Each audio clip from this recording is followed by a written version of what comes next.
Now, John Lee has talked about this being a new chapter of stability for Hong Kong. How is it going to be different when, let's talk frankly here, he's going to be getting his marching orders from Beijing, as Carrie Lam did as well. How's the style and the messaging and the execution going to be different?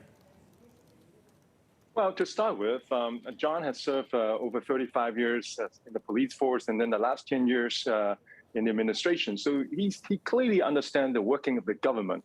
But as you rightly point out, I mean, we are facing a unprecedented challenges.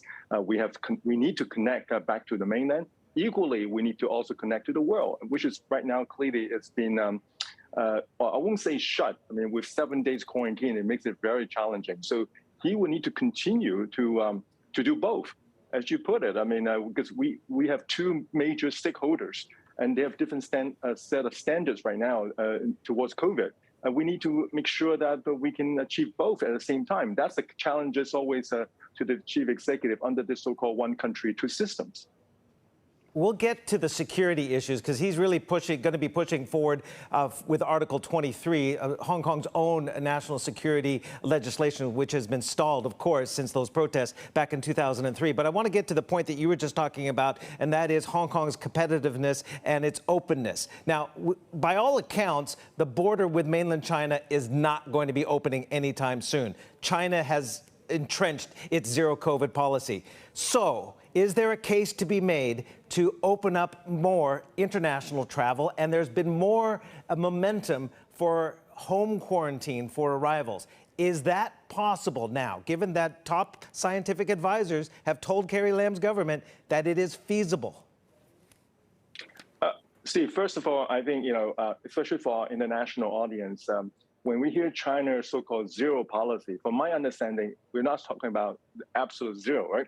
It's really much about the methodology. We're clearly still very much aligned with the mainland to try to curb any spread of the disease. I think that's the intention. I don't think anyone in Hong Kong has any hope right now to achieve zero. We did have zero for quite many months last year, but at this moment, I think based on most of the comments like my medical experts, it's not likely we're ever going to reach zero. So it's not the zero that we're trying to achieve, but it's right. A methodology. So let's go back to your questions again. Now, I think as you rightly put it, I think after the fifth wave, I think before fifth wave, people might still think that we can try to align as much as we can with the mainland in order for the border to be open or relaxed. But after the fifth wave, as I think easily 20 to 25% of Hong Kong people already been infected with this virus, and they all recover. And we're now better prepared, to cope with any future surge of the virus again. So, and that's why you see over the last couple of months, we actually have relaxed those the measures that we've been using over the last 2 years. So quarantine time has been reduced to 7 days. I'm not so sure we can further relax that. I think we might still hold on to the 7 days for a while.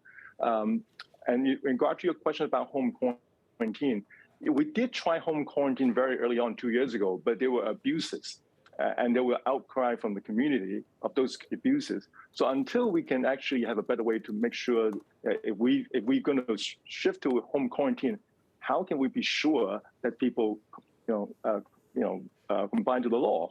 So I'm not so sure that we can relax that so soon, but there could be other improvements. We're in fact about to announce, and we're about to use the rapid test upon arrival rather than using PCR. Right. We still use PCR, but we'll let you wait in the hotel rather than we let you wait in the airport, which takes 3 to 4 hours. So So I think a little here and there, we're going to improve, try to make it more reasonable, I would say. But I think those control measures will likely to remain for a little while. Yeah, it sounds like you're pouring cold water on the momentum that we had seen and talk about home quarantine. I just came back from the United States. I was tested 13 times.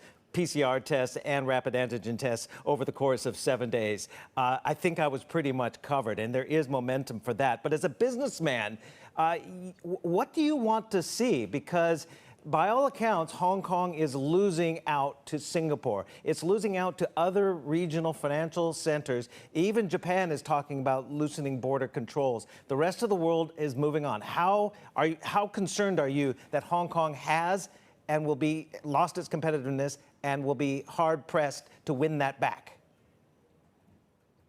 Indeed, this is. I've been on your show a few times, and that's exactly the questions that keep coming up again.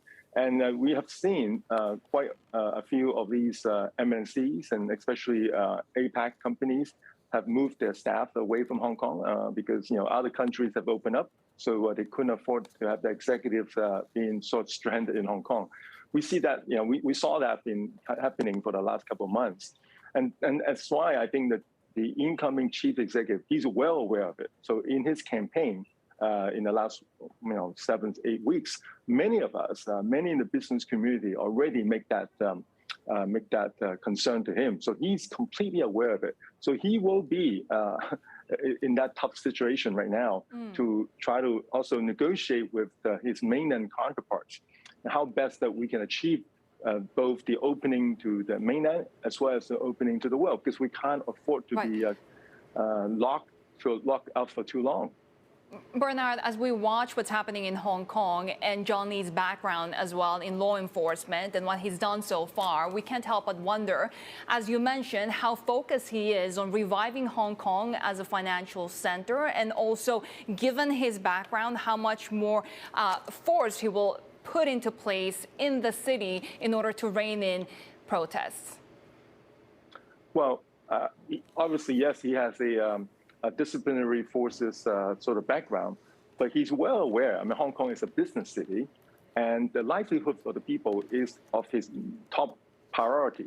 So he's aware that he has to not just the access to the world, but access to the mainland, because many of the businesses in Hong Kong relies on the factories in China or the tourists from China.